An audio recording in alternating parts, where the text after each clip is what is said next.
couché. On en revient toujours à ça. Mon aventure avec Omega a pas plu à Echo, comme si c'était ma faute. C'est vrai, j'ai pu échapper à leur vigilance. Sans moi, on serait encore dans un trou à rats sans lit. Mais j'avais mieux à faire, comme expliqué. Juliette m'avait effectivement approché.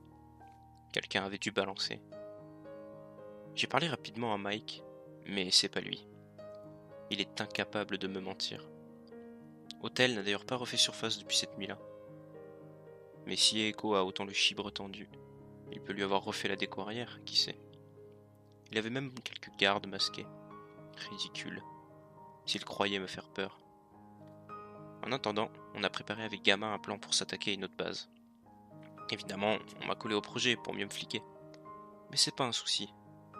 Juliette est revenue me voir peu après la confrontation et m'a révélé quelque chose. Echo, de son côté, a transmis les infos d'un autre groupe français installé pas loin. Problème, un long mur bleuté nous empêche d'échanger. Je suis encore plus surveillé. Mais j'ai la haute, l'illustre charge d'organiser un assaut. Gamma est très professionnel. Le pauvre a perdu sa mère peu de temps avant tout ça. Alors qu'il programmait son 3e jeu vidéo, on lui retira sa maison. Quelle idée de vivre sous un régime en guerre. La guerre, au moins ça le connaît. J'ai pas tout suivi, mais il faisait des mods sur des jeux comme Total War. Le Japon et l'Empire romain n'avaient aucun secret pour lui. Il en parlait avec passion. Eh bien moi, j'en ai à ce propos. Cette sortie sera justement l'occasion de retourner à l'air libre, au temps libre, et retrouver ces vieux visages qui se souviennent peut-être encore. Quoi qu'il en soit, ces stratégies étaient étonnantes de complexité et d'ingéniosité.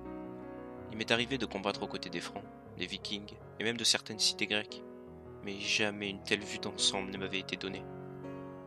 On n'était qu'une dizaine, mais son plan n'avait pas un seul défaut. Nos ennemis n'avaient aucune chance. Je les imaginais déjà, croupissant dans leurs propres cellules. Évidemment, le but était également de leur prendre leur place, à eux aussi. Ces drapeaux bleus, ici et là, c'était de la provocation. Cette fois, pas de masque, pas de manteau de fourrure, mais un murmure.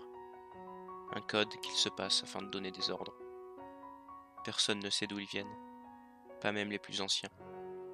L'une des victimes de notre première aide avait passé du temps là-bas.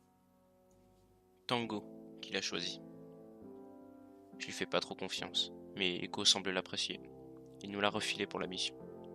Et il s'avère plutôt loquace. Évidemment, le code change très souvent, et on n'a plus de moyens de le connaître. Gamma émit l'idée que notre véritable cible était faite prisonnier par ces murmureurs. Ainsi, aller d'abord vers eux aurait pu nous donner plus de force, et peut-être même des informations. De plus, la zone est éloignée de tout autre point important, et Gamma avait déjà prévu de placer certains d'entre nous sur les routes. Rien que cet espionnage nous conférait un avantage incroyable, pendant qu'il ne se doutait de rien. Le rouge va s'étendre par le haut, et descendre comme un ruisseau. Submergés qu'ils seront. J'espère seulement qu'ils ne résisteront pas trop. Selon Juliette, donc, c'était l'opportunité de choper des piles. Ça devrait recharger l'appareil et le redémarrer une bonne fois pour toutes. J'ai montré ça à Gamma, mais il connaît rien en hardware. Dommage. Encore un risque inutile. On décida d'attendre encore quelques jours. Au premier, Othel et Tango s'étaient mis d'accord pour les talkies. Au deuxième, Omega poussa au cul pour nous accompagner. Au troisième, son insistance masqua son incompétence, et j'acceptais. Au quatrième, on comptait les balles. Au cinquième, Mike se plaignit du manque de nourriture. Je ne m'attendais pas à une telle surprise. Non pas de nouveau rationnement, mais ce faiblard parlant ainsi à Echo. Mais ce dernier n'en fit rien, et tenta de nous rassurer. Le pauvre, il ne croyait pas en notre plan. Mais en cas d'échec, on aurait pu en finir rapidement. Mourir de faim est la pire des morts. J'en ai déjà vu tenter leur chance avec du sable. Certains le mouillaient pour lui donner un air comestible. Ça fait plusieurs jours que j'ai rien avalé, mais j'avais la tête ailleurs. C'était enfin la bonne opportunité. Et puis, j'ai toujours envie d'aider. J'espère juste que ce sera vite fini. Juliette allait peut-être encore être au centre de l'attention. À vrai dire, ça me dérangeait de l'utiliser comme appât. Mais beaucoup de femmes ont été retirées des combats. Elles devaient surprendre. Et pourquoi pas... me surprendre. Je caressais encore l'espoir qu'elle me suive. Elle n'avait rien dit et s'était barrée étrangement. Pour réfléchir sans doute. Elle ne m'avait possiblement pas cru et attendait de voir. J'allais lui montrer de quoi j'étais capable.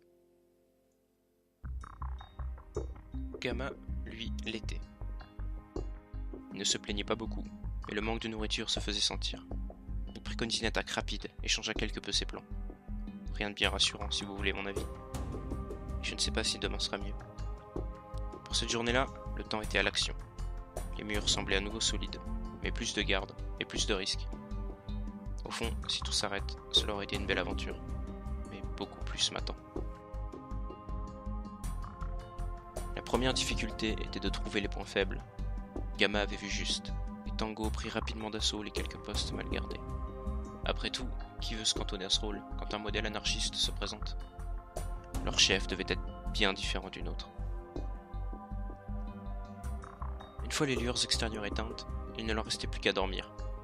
Sur le moment, j'imaginais bien comment m'infiltrer de chambre en chambre et les étouffer avec leurs oreillers. Mais c'est bien trop long. Et vu mes performances à la forteresse, j'allais laisser ça aux autres. Elle ne le savait pas, mais Juliette était un objectif. Si elle savait où trouver ses piles, je me devais de la retrouver d'abord. J'atterris finalement près d'une porte, un peu plus costaud, du fer rouge. Étrangement, ils avaient tout misé sur l'extérieur, et les couloirs n'étaient pas gardés. Quelque chose de pas net se déroulait ici.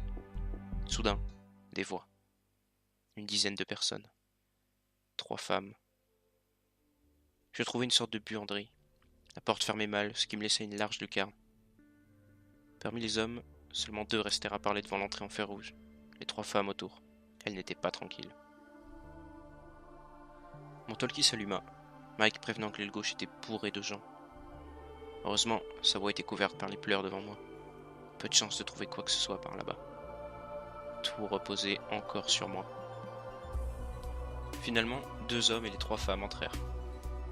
Je ne parvins à distinguer l'intérieur, mais il y avait peu d'éclairage. La lampe devait être vieille, mais moins que les pauvres néons du couloir. Quelques instants passèrent, et le silence retomba. Je regardais encore ma montre. J'avais quelques heures pour retrouver Juliette.